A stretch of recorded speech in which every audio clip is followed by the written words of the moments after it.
Welcome back to Paul and Benny. I'm eating super delicious, easy to make, award-winning green chili mac and cheese. I'm gonna show you how to make it, and yours is gonna turn out better than mine when I won my award.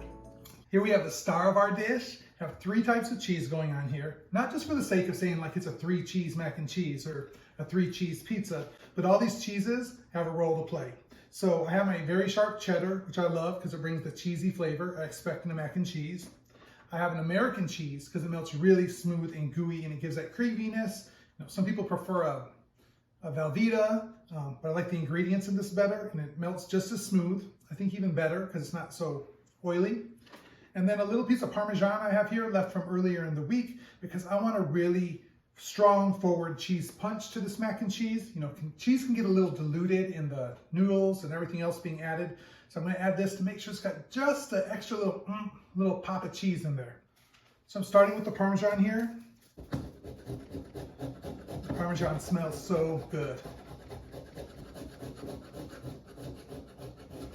That's enough. I got a little more than 1/4 cup, maybe 1/3 cup. I don't want it to be overpowering. I don't want it to taste like a Parmesan mac and cheese, which could be good though.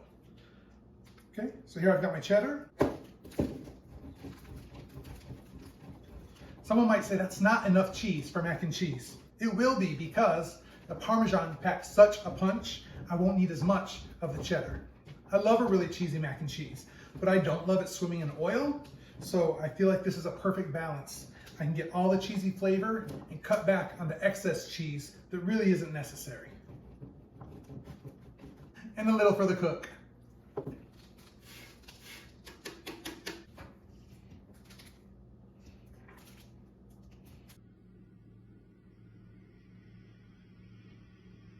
Now on the bottom of a heavy bottom pot, I've got about 2 tablespoons of butter and 2 tablespoons of all-purpose flour.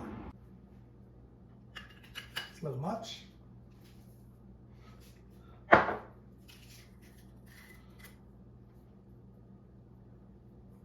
So I've just added 1/2 teaspoon salt, 1/2 teaspoon black pepper, about.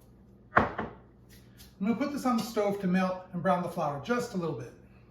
I'm gonna let the butter melt and I'm gonna let the flour get a little bit toasty, a little on the tan side, so it doesn't taste like raw pasty flour in our mac and cheese. Forgot to hit record, but I've added 1 cup of milk to my mixture here. And if you have a whisk, I would use that, but I broke mine earlier in the week. So I'm just going to mix in the flour really well so there's no lumps. And once everything's incorporated very well, I'm going to let it come to a boil so it thickens. And add 1 more cup of milk. You can't walk away because in less than a minute, sorry the steam's in the lens, in less than a minute, look how thick it's gotten. You don't want to burn, you don't want to stick to the bottom. And mix it in well. I have about 2.5 cups of large elbow macaroni boiling here in some very salty water. You'll notice that I don't have a big giant pot of water like you see on pasta videos because I'm not cooking a big giant bunch of pasta and you rarely need that much water unless you're feeding an army. And here goes our cheese sauce, just looking beautiful. It's thick, but not like it was. Sorry, it's not cheese sauce. It's just our proper name is a bechamel, but it's just some milk and flour and butter with a good amount of salt and pepper. And now I'm gonna add the cheese. Starting with my American here. This is gonna give it that good, gooey, classic mac and cheese sauce feel. Get that mixed in real good. I'm gonna reserve about 1 cup of our cheddar because I'm gonna use that for the top of the mac and cheese. And the rest of this is going in the pot.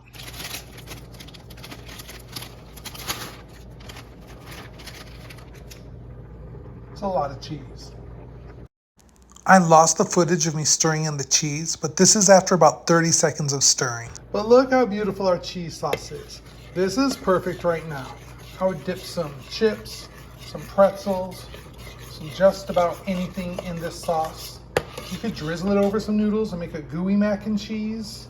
I love it baked. And we have 1 more very important ingredient to add. My pasta is done, still slightly al dente. It's gonna cook more in the cheese sauce. So let's go ahead and get it in here. And I said 1 more ingredient, but there's 2. I very much prefer fresh green chilies, but the ones at the store weren't looking too hot today. It's not really chili season, so here we've got some canned. So my green chilies are gonna pass through this strainer, not because I don't want any chunks of chilies, but I don't want the skins. If we were roasting them ourselves, we would roast them in the oven, scrape off the black skin, and they would be nice and pristine. No chance of weird bits in our mac and cheese, but I don't trust these ones. So keeping our juice from the chilies in here, we're not discarding it. This smells amazing.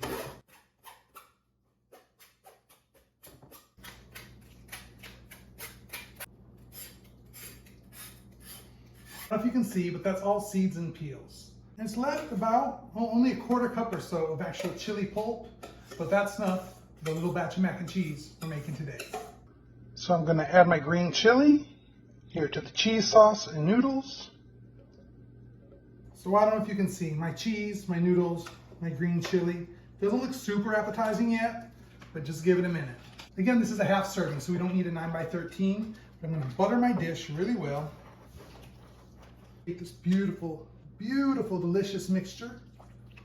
Put it right in my prepared dish. My grandma would make mac and cheese. She'd always beat up an egg with some milk and pour it over, because when it's baked, you want it to hold together. You want to be able to slice out a chunk if you want to when you're making a baked mac and cheese.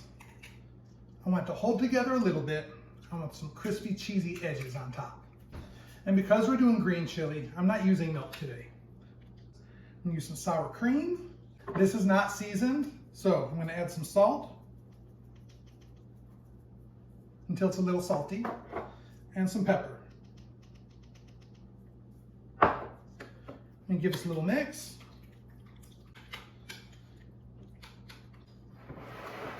So here we go. I'm gonna put this on top. You'll notice I didn't pour it in the pot because I don't want the egg to cook and become scrambled. So I'll take this and just give it a little fold. So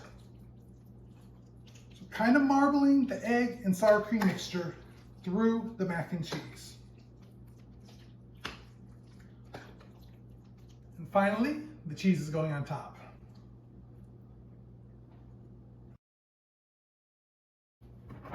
Into our oven we go. Our mac and cheese is going to bake about 20 minutes. I'll let it go probably 35 to 40 if it was a big full dish. If we're doing a half batch, we don't want it dried out. I'm not bragging on this mac and cheese, but this is how good it is. I made it for a Christmas party. We were delayed in leaving and I didn't want it cold, so I turned off the oven and I left it in there about an extra half hour, just drying out. I wasn't thinking about it. We get on the freeway heading to the party, and unfortunately there was a really bad accident on the freeway. So we had to take a detour. It took about an hour and a half to get somewhere that was about 40 minutes away. And when we got there, they weren't ready to start eating because there were other people that were still an hour away.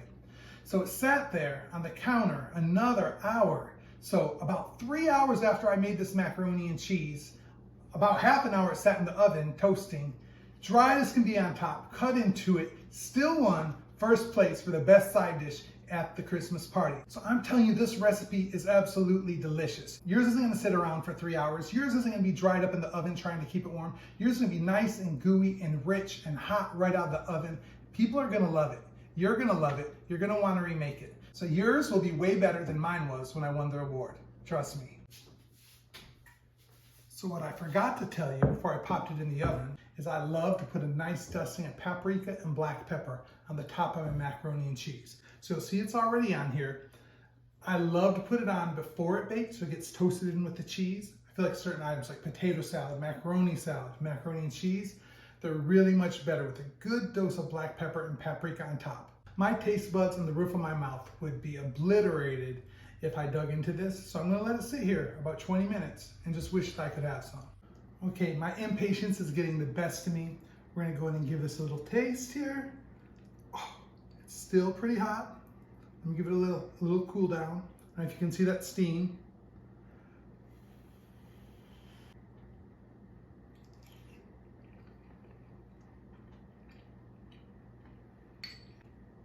It's delicious. This so gives me notes like a green chili enchiladas or a green chili and cheese tamale meets macaroni and cheese. guys. The flavor is complex. It's none of that one note macaroni and cheese where it's just goo and noodles. It's so tasty. There's different textures. There's the cheese, there's the noodle, there's the cheese on top, which has a totally different texture than the cheese sauce. I'll be eating this for dinner tonight, for breakfast tomorrow, and I wish I made a full batch. Benny's in for a treat when he gets home. As always, we're grateful for really easy to make recipes that are crowd pleasers and make special events even more special. And we're grateful, of course, for you watching.